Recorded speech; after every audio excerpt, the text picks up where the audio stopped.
Hello guys, ngayong gabi magluluto naman tayo ng ginisang gulay, sari-sari.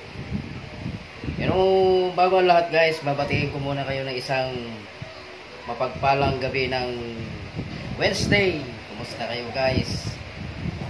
Luto-luto pa rin tayo ngayon, tuloy-tuloy lang ang ating pag-upload ng mga video na makakapagbigay sa inyo ng inspiration or idea, yung mga simpleng lutuin lang.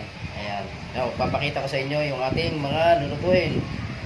Ayan, meron ako na-slice dito na patatas tsaka carrots. Siyempre meron ditong sibuyas tsaka bawang. Lalagyan ko yan ng sweet corn. Ayan, nahimay na natin yung mais. Siyempre meron ditong repolyo at saka itong, ewan ko kung anong gulay ito. Igigisa natin yan sa butter. Ayan. So dito meron na akong pinapaputok na taba-taba ng baboy. So ang ihahalo natin. Pero i-set aside muna natin ito. Kasi tatanggalin ko yung mantika. Bali yung mangyayari, butter ang magigisa. Ayan. So ayan, natanggalan natin yung kanyang mantika. Lalaglagan natin to ng butter. Butter guys, ayan na.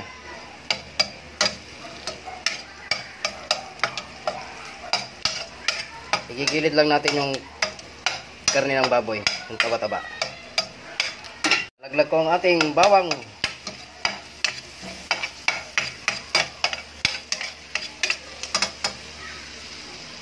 At susunod na natin yung sibuyas na puti. Ganyan lang yung slice niyan guys, para naman may itsura. Para pogi. Tuhon. Pogi pala, may nagiging pogi din naman na sibuyas. I-half-cook lang natin yung sibuyas sa bawang. So, pwede na natin ilaglag yung ating mga gulay. Uunahin natin yung mais. Ilaglag ko itong mais.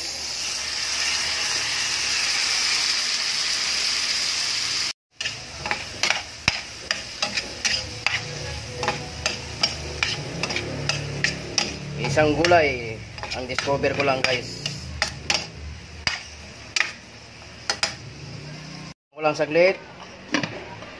I-grill natin siya siguro mga 1 minute. So after 1 minute guys, lagyan natin yan ng paminta at saka salt. Patakan natin ng pamintang durog. Lalagyan lang natin ng konting salt. Konting asin lang. Ayan, okay na yan. Make halo-halo para pumantay ang kanyang pagkakaluto. So pwede na natin ilaglag yung ibang gulay guys. Pagsasabayin ko na itong carrot saka patatas.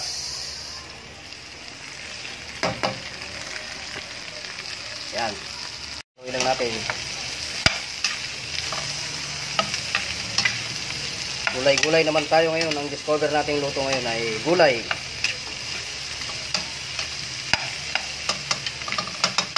Kasabay ko na rin itong gulay na to kung anong pangalan. Nalimutan ko. Pasensya na. I-comment nyo kung anong pangalan ito.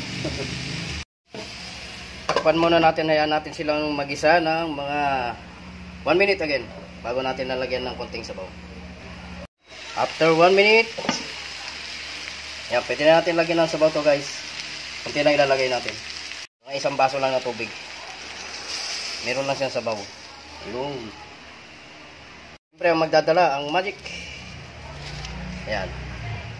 Yung magic ang magdadala. At ang magpapalasa, ang oyster sauce. Sos. Haluin ko lang guys ha. Bango. Tapos tatakpan natin ulit. Mabango ang ating ginisang gulay. So, ito na guys, lalaglag na natin ang ating pangpinali. Yung repolyo, sinibak-sibak ko lang yan. Sibak. Yan ang ating pangpinaling repolyo. Napakamahal ng repolyo sa Maynila.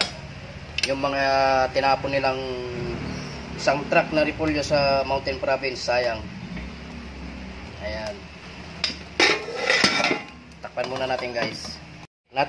Para mahalo natin. Ayan. Haluin lang natin.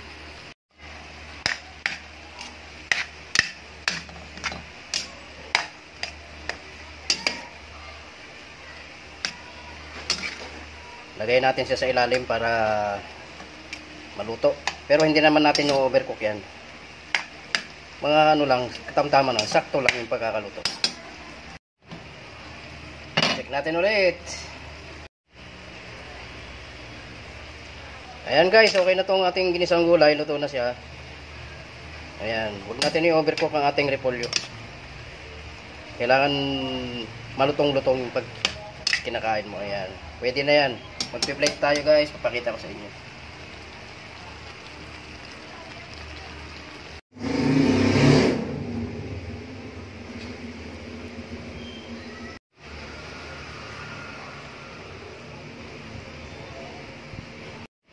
So yan, luto na ang ating ginisang gulay na sari-sari.